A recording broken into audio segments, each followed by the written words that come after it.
নমস্কার বন্ধুরা, welcome back to my channel stay with Shiuli. আশা করছি সবাই খুব ভালো আছেন। ফিরে এলাম আবারও নতুন একটি রেসিপি নিয়ে। আশা করব বরাবরের মতন আমার আজকের রেসিপিটি আপনাদের ভালো লাগবে। আর ভালো লেগে থাকলে চ্যানেলটি সাবস্ক্রাইব করে পাশে থাকা বেল বাটনটি অবশ্যই ক্লিক করে দিবেন। তাহলে আমি নতুন কোনো ভিডিও দিলে আপনি তার সঙ্গে সঙ্গে পেয়ে যাবেন আর সময় করে দেখে নিতে পারবেন। আজকে আমি শেয়ার করব শেষ পাতায় জমিয়ে খাওয়ার মতো একটি চাটনি। হ্যাঁ বন্ধুরা, একদম ঠিক ধরতে পেরেছেন। আমি আজকে আপনাদের সঙ্গে আমড়ার চাটনি শেয়ার করব, যেটা বানানো একদমই সহজ। তাহলে বন্ধুরা চলুন আমড়ার চাটনি কিভাবে তৈরি করতে হয় আমরা দেখে নিই। রেসিপিটি হয়তো অনেকেই জানেন, তবে আমি আজকে যে রেসিপিটি শেয়ার করব সেটা নতুন রাঁধুনিদের জন্য। তাহলে চলুন দেরি না করে রেসিপিটি দেখে নেওয়া যাক।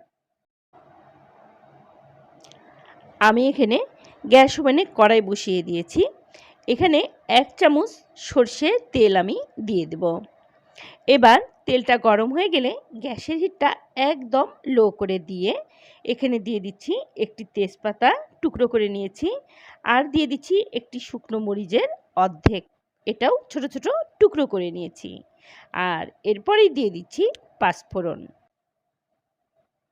এগুলো দিয়ে আমি 10-15 সেকেন্ড একটু নেড়ে নেব এবং সুন্দর একটা স্মেল চলে এলেই আগে থেকেই কেটে পরিষ্কার করে ধুয়ে রাখা আমড়াগুলো আমি এখানে দিয়ে দিচ্ছি।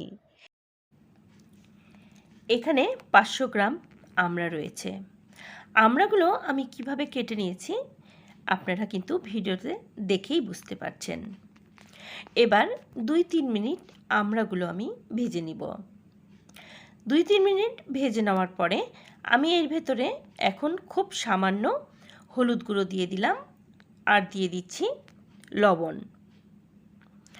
এগুলো দিয়ে দেওয়ার পরে আমি আবারও 2-3 মিনিট ভেজে নেব।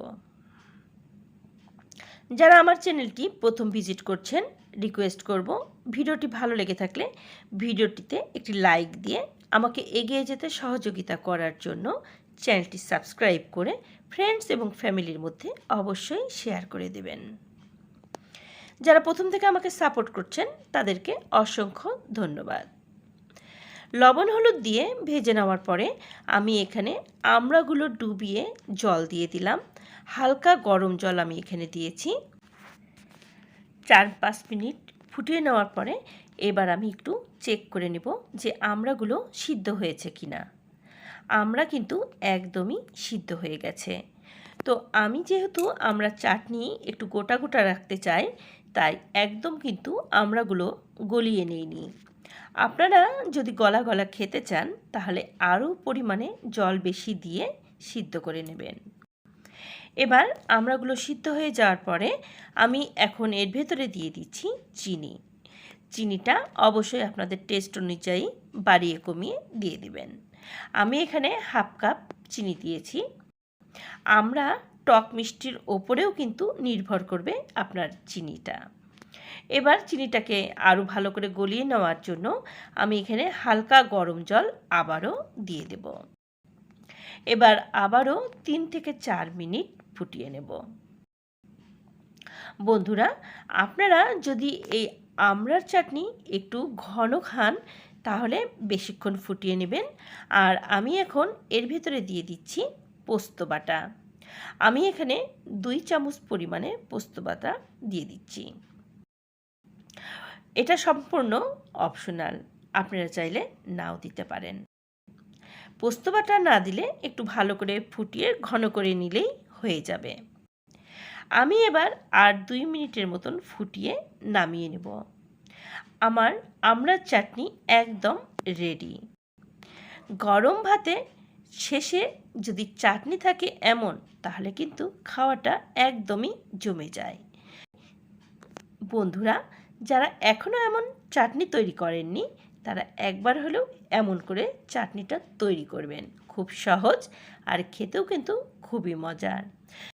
তাহলে বন্ধুরা আর দেরি নয়, ঝটপট তৈরি করুন আজই আমড়ার চাটনি। আর আমার চাটনিটা কেমন হয়েছে কমেন্ট বক্সে কমেন্ট করতে ভুলবেন না। আর অবশ্যই চ্যানেলটি সাবস্ক্রাইব করে ফ্রেন্ডস এবং ফ্যামিলির মধ্যে শেয়ার করার অনুরোধ রইল। যারা প্রথম থেকে আমার সঙ্গে আছেন তাদেরকে অসংখ্য ধন্যবাদ। আবারও দেখা হবে নতুন ভিডিওর সঙ্গে, নতুন কোনো রেসিপি নিয়ে। ভালো থাকবেন, সুস্থ থাকবেন।